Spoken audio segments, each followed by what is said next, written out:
They call it the House of Freedom, the home of democracy. But beneath its marble floors lie bones, not of heroes, but of the forgotten. The White House, the shining emblem of liberty, was built by men who were never free. Every block of stone, every beam of timber, carries the weight of their silence. This is not rumor.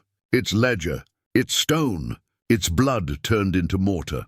When you stand before that white facade, gleaming in the sun, it feels like history itself is smiling, proud, noble, untouchable. But if you listen close enough, if you let the wind slip through those columns, you'll hear it. A faint rhythm beneath the flags and footsteps. The sound of chains dragging over limestone. The echo of names once called at dawn, and never again. They were brought here from plantations in Maryland and Virginia, rented out like tools. Their sweat mixed with lime to make plaster. Their hands bled shaping the stone that would one day frame the president's window. They built the home of the man who wrote that all men are created equal, though not one of them would ever dine at his table. The White House was meant to stand as a monument to freedom, but its foundation tells another story, one of bondage, suffering, and silence. And what makes that silence terrifying is not just how long it's lasted, but how carefully it was preserved. Because for over 2 centuries, America taught its children that this house was born of vision and virtue, not of violence. That its walls were raised by heroes, not by the enslaved. But tonight, we're going beneath the chandeliers and polished floors, down into the dirt and the dark, to find the truth buried there, to touch the stone that still remembers their hands, to say the names that history tried to erase, because these were not ghosts. They were men and women who lived, who built, who suffered, and who were forgotten. And if a nation's pride is built on their pain, then to understand that nation, to truly see it, we have to go back to the beginning, to the year 1792, when the dream of America was still wet with promise and already stained with blood. Where are you watching from tonight? Let me know in the comments, and if you're new here, hit that subscribe button. If you're returning, welcome back. You already know the kind of stories we tell here. 91. A new nation, barely breathing, was already dreaming of immortality. George Washington, the man the world called the Father of Freedom, stood before a stretch of swamp and clay along the Potomac River. The air was thick, the ground soft, not the soil of kings or cathedrals, but of mosquitoes and mud. Yet here Washington saw destiny, a palace for the Republic, a home for every future leader of this fragile democracy. They called it the Federal City. But for the men who would swing the hammers, it was still a plantation, just one with marble columns. Washington wanted the president's house to be grand, a symbol of endurance, a statement to Europe that this young nation could build something to last 1,000 years. A monument to freedom raised by free men. That was the dream. But dreams, even noble ones, demand labor, and in 1791 there was a problem. Free men didn't want the job. The land was swampy, the pay uncertain, the work brutal. Skilled laborers from the north refused to come south, and European craftsmen saw better opportunities elsewhere. The government had no money, no manpower, and no miracle. And so Washington turned to the one resource the South had in abundance, enslaved labor. Through ledgers and letters, we find the truth written plainly. Enslaved men were rented from nearby plantations in Virginia and Maryland, leased out by their owners to the government itself. The same administration that declared liberty an inalienable right was paying for human bondage by the month. Some earned their masters $5 a week. They themselves earned nothing. By the winter of 1792, wagons rolled into the clearing carrying not architects of freedom, but prisoners of it. Men with chains on their wrists, some barely clothed, marched into the mud where America's most sacred home would rise. They felled trees, carved stone, mixed mortar, and raised the first scaffolds. Their names, some we know, most we never will, became part of the invisible architecture of the nation's pride. The irony was unbearable. The same men who built the Capitol could not walk inside it free. The same men who raised the White House would never cast a vote for the man who slept inside. They were building a democracy that denied their humanity, a home for liberty built on the backs of the enslaved. Washington, the general who led a revolution against tyranny, was now presiding over a project powered by it. His vision for the new capital was filled with ideals: order, beauty, permanence. But beneath those ideals was an economy built on chains. Even as he dreamed of the shining symbol of democracy, his own estate, Mount Vernon, held hundreds in bondage.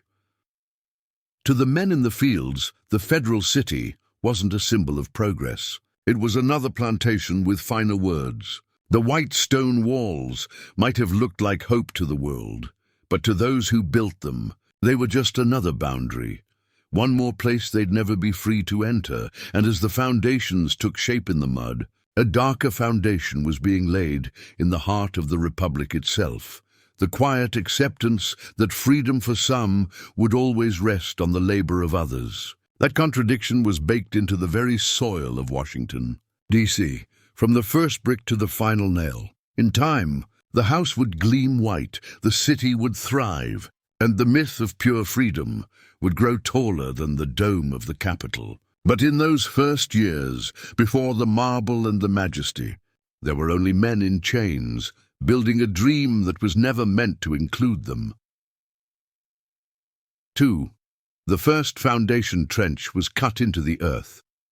The president's house was finally underway, but it wasn't built by the architects of liberty. It was built by the enslaved, by men who had no claim to the country they were constructing, no voice in the laws that governed them, and no freedom in the land their hands were shaping. The official ledgers list them coldly, mechanically: Negro hirelings, no surnames, no histories, just names like Ben, Peter, Isaac, Daniel, and Harry. The names appear beside dollar signs and tally marks, not wages, but rents, money paid to the slave owners, not the men who labored. Ben was hired from the plantation of James Hoban, the Irish architect who designed the house. Isaac was rented from the estate of a Maryland merchant. They were all priced by their strength, their youth, their ability to endure. Each morning before sunrise, the overseers would call roll. You could hear the clinking of chains, mixing with the scrape of shovels. Hammers, whips, and orders in the humid air. The men were marched to the quarry at Aquia Creek, 40 miles south of the capital site. There they carved out blocks of sandstone, each one weighing nearly 400 pounds, to be dragged, hoisted and ferried by hand and by horse toward the future seat of freedom. You could smell iron in the air, blood, tools, and rust. The sound of stone splitting echoed through the valley, followed by the deep groan of men straining against the impossible weight. They dug, they hauled, they lifted, and they bled. And when the sun fell, they returned to camps that smelled of smoke and sickness, their bodies broken, their names unspoken. A clerk in Hoban's journal once wrote, "A man every day or two is hurt or dead." Just like that, no mourning, no mention of burial. The enslaved were not people to record.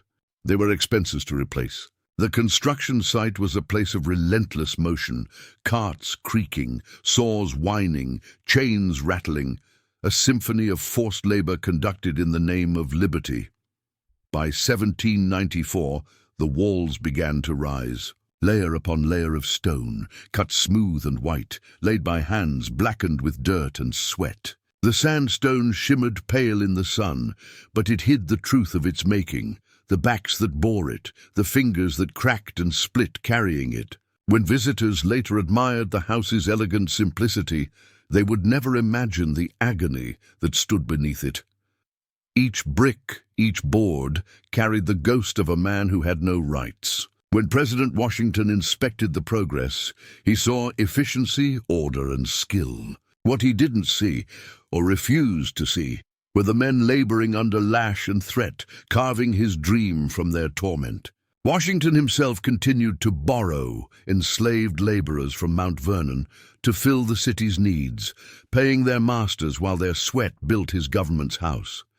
Some of the enslaved workers were skilled craftsmen, carpenters, stonecutters, plasterers, men whose mastery shaped the building's character. They knew their work would last centuries, even if their names would not. And a man known only as Peter became indispensable at the quarry, directing others in lifting the massive stones. Another, Isaac, was known for the precision of his chisel.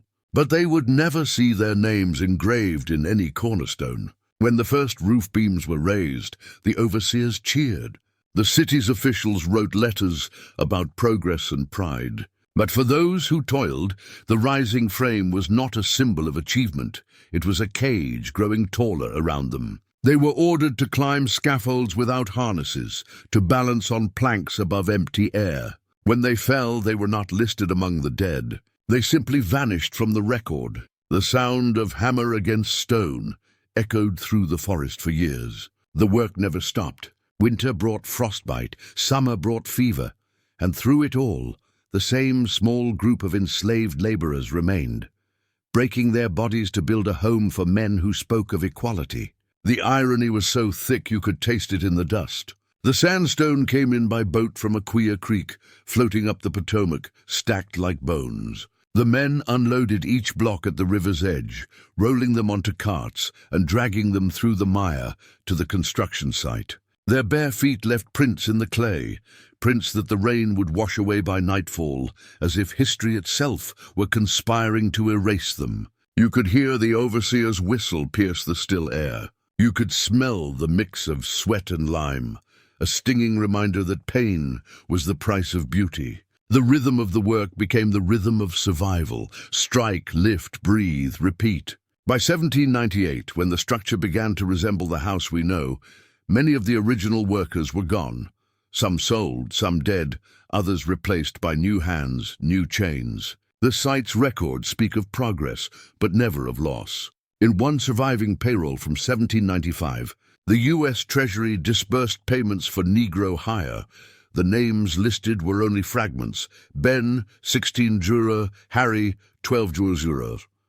Not to them, but to their owners. The builders of freedom never saw a coin for their labor.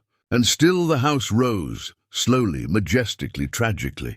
By 1800, the sandstone walls were complete, painted white to hide the imperfections. That white, the color of purity and peace, became its mask, concealing centuries of darkness beneath. You could smell iron in the air, blood, tools, and rust. You could almost hear the voices under the floorboards, whispering through time, "We built this." When John Adams finally stepped inside as the first president to live there, he called it a grand dwelling for the free. But freedom had already haunted these halls long before he arrived. Not as a birthright, but as a ghost that refused to be buried. And from that day on, the White House would stand as both monument and memorial, a shining promise of liberty built upon the silence of the enslaved.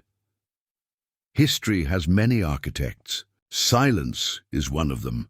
By 1795, the construction of the President's house was in full swing, but not every story that unfolded there was meant to be remembered. The ledgers kept by foremen and government clerks were meticulous when it came to numbers. How many barrels of lime, how many pounds of iron, how many hours worked. But when it came to human lives, those same pages turned vague, hesitant, or simply blank.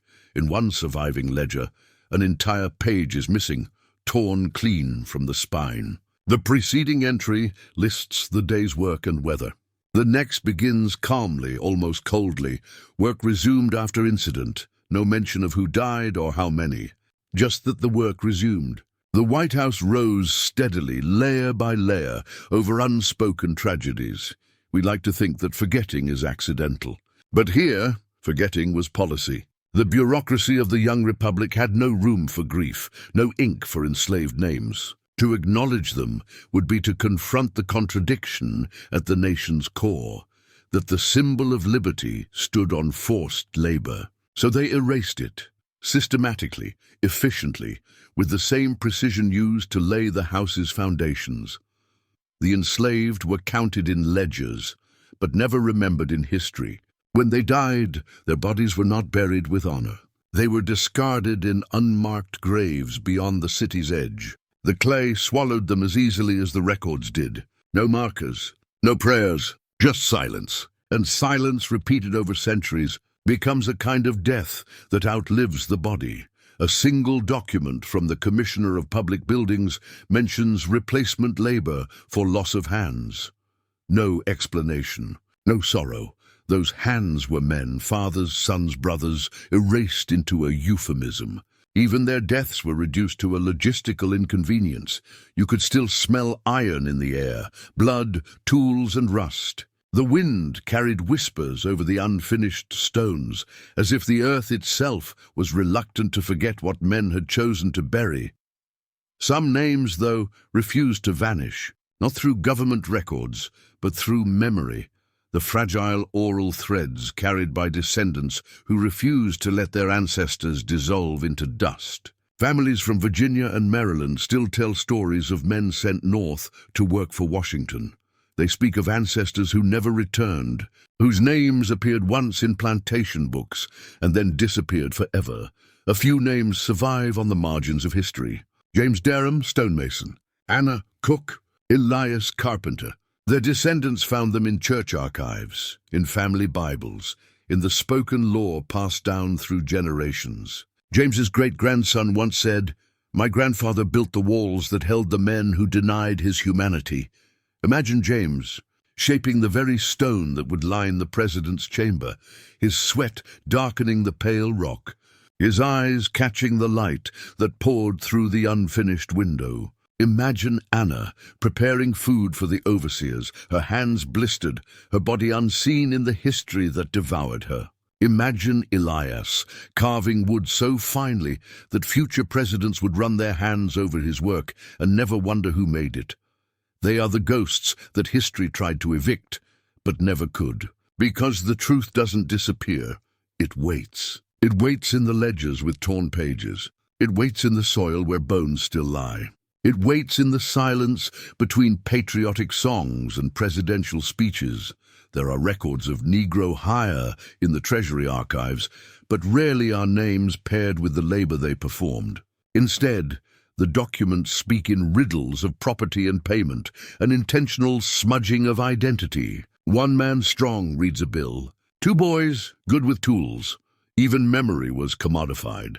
Every missing name is a question mark history chose not to answer. Who was the man who fell from the scaffold and vanished from the books? Who was the boy crushed beneath a stone, replaced the next week as if nothing happened? We'll never know.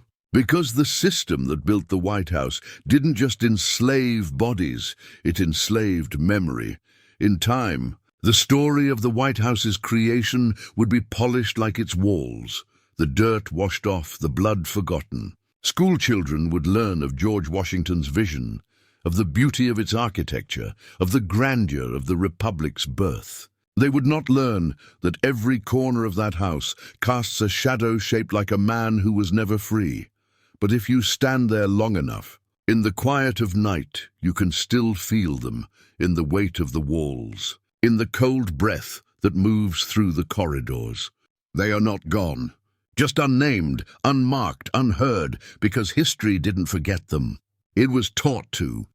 1901, more than a century after the last enslaved man had lifted a stone in that muddy clearing, the White House was being reborn. Theodore Roosevelt, the modern president, wanted to reshape it, expand, renovate, restore the crumbling mansion to reflect a new century's power. The air buzzed with pride and progress. America had grown from revolution to empire. But when Roosevelt's men dug beneath the East Wing, the past clawed its way back to the surface. The work crews began by tearing up old flooring, removing cracked foundations, clearing out the earth beneath the walls. The smell of damp soil and lime filled the corridors. Then one morning, a worker's shovel struck something hard. Not stone, not brick, but bone. The men paused, crouched down, and unearthed what looked like the curve of a human jaw. The foreman at first thought it was animal remains. But as they cleared more soil, they found ribs, a femur, and then a skull. Small, fragile, unmistakably human. One man wrote later in a private letter, "I saw the jaw of a man with teeth still whole. It was not old wood or stone. It was bone. Word spread quietly among the labourers. More fragments appeared, scattered across a shallow trench beneath what had once been the servants' quarters. They didn't find coffins, no markers, just bones layered in earth like an unfinished story. Some still showed tool marks, as if they'd been broken during burial or crushed by later construction. The discovery should have been monumental, but it wasn't. It was inconvenient. Roosevelt's administration had no interest in ghosts. The nation was celebrating the dawn of its modern era. Electricity in the walls, telephones, steel beams, the language of progress. Human remains didn't fit the narrative, and so the bones were quietly removed. The area was cleared, refilled, and sealed under new foundations. No official report was filed, no statement issued. In the National Archives, the renovation records from that year described the discovery in one sentence: animal remains found and disposed. That was it. The evidence, the context, the humanity, all erased with two words: animal remains. But one foreman, a man named Edward Turner, kept a diary. In 1901, he wrote, "We found the bones of men. I can tell a man's jaw when I see it. They told us to keep silent. I did not."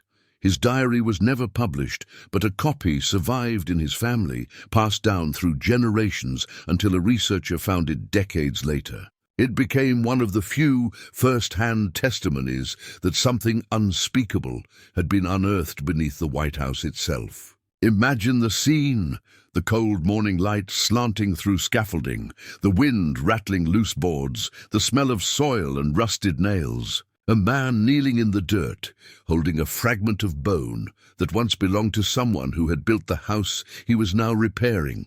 The circle of history closing on itself in silence. You could smell iron in the air, blood, tools, and rust. After the bones were removed, work continued without pause. Roosevelt moved his family in later that year, never knowing, or perhaps never wanting to know, what had been found beneath his feet. Newspapers praised the renovation as a triumph of restoration. They called it a cleansing of the old. They were right in a way. The cleansing was literal. The government's archivists later catalogued the renovation under routine structural work, East Wing. But historians who examined the foundation decades later found discrepancies, sections of the subfloor that didn't match architectural plans, layers of fill material inconsistent with the original soil. Something had been replaced, buried, or concealed. The bones that surfaced in 1901 were never seen again. No analysis, no preservation, no burial records exist. Some scholars believe they were carted off with construction debris, dumped somewhere along the Potomac. Others believe they were reburied on the grounds, beneath what is now the East Garden. Either way, they were erased once more, their second burial as deliberate as the first. The truth is that by 1901, America wasn't ready to face its reflection. The story of the enslaved builders of the White House was not yet part of the nation's conscience. It wouldn't be for another century.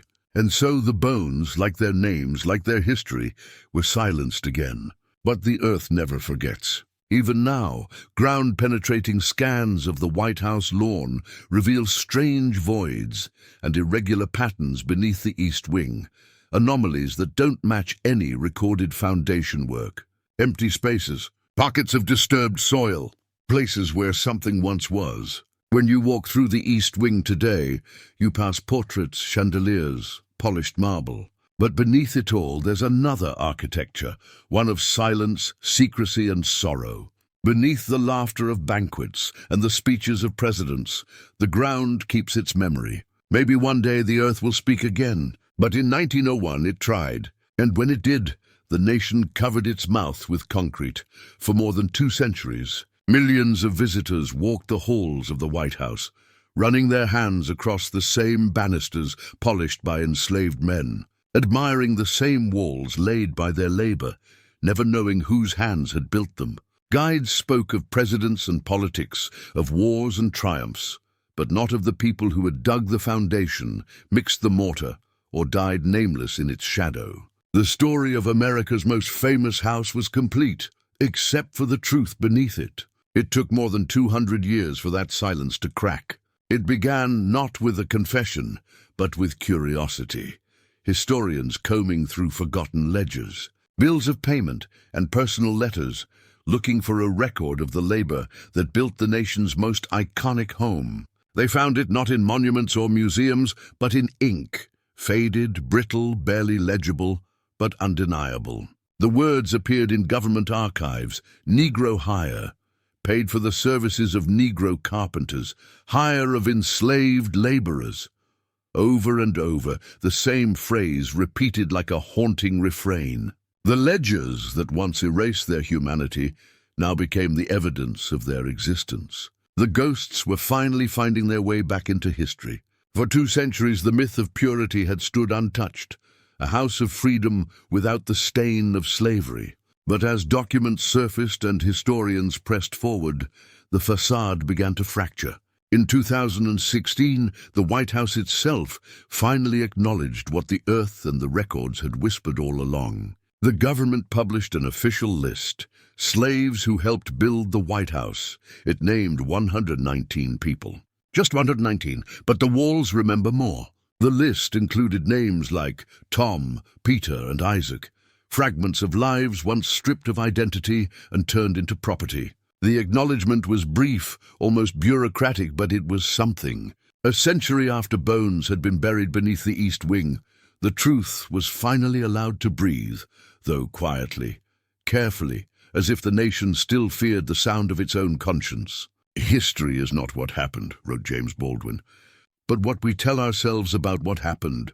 And for generations, America told itself a story of greatness unmarred by guilt, of freedom unshadowed by bondage. But now, the real story, the human story, was beginning to rise like air trapped under centuries of stone. Even the White House itself began to change how it spoke of its origin. During guided tours, the narrations shifted. Docents began mentioning the enslaved workers who quarried the stone, who baked the bricks, who built the columns that still gleam white in the sun. Their names began to appear in exhibitions, in plaques, in digital archives, small, fragile attempts at restoration. But how do you restore what was never recorded? How do you honor the unmarked graves, the missing pages, the voices that were buried twice, once in body, once in memory? You could smell iron in the air, blood, tools, and rust. That scent doesn't fade, even after centuries. Modern visitors to the White House now pass through rooms that hold contradictions too large for comfort. The East Room, where enslaved servants once polished the floors before presidential galas. The kitchen, where the enslaved cooked feasts for guests who debated the morality of owning them. The gardens, once tended by hands that would never own the soil they worked. There is a strange, quiet justice in memory, not vengeance, but recognition. To say their names is to bring them back into the light they were denied. To walk those halls knowing what they built is to let truth breathe where silence once ruled. In your video, as the narration slows, fade between black and white photographs of the White House, the remains of slave quarters from Mount Vernon, and scans of the old construction ledgers. Let the images dissolve into one another, the mansion and the shacks, the marble and the mud, until they feel inseparable, because they are. Under it all, let there be a low, steady hum, the sound of something ancient, not mourning, not anger, but the slow, haunting pulse of truth returning. Because the White House is not just a symbol of power, it is also a graveyard of memory, and every step through its halls is a step over the names that built it. If walls could weep, the White House would flood. Every chandelier that glitters in the ballroom, every portrait that watches from the corridor, all of it shines upon the bones of men who carried its weight in silence. Their sweat hardened into the plaster. Their breath lingers in the grain of the wood. When night falls, and the tourists are gone, perhaps the house remembers. The wind through its halls sounds almost like whispering, not of secrets but of names, not of presidents but of builders. They are not angry, they are waiting. History does not haunt because it wishes to punish. It haunts because it wishes to be seen.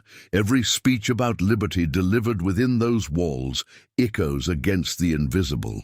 Every toast to democracy trembles just slightly, as if the air itself knows that freedom was not born pure. It was bought with labor and blood by people who would never taste it.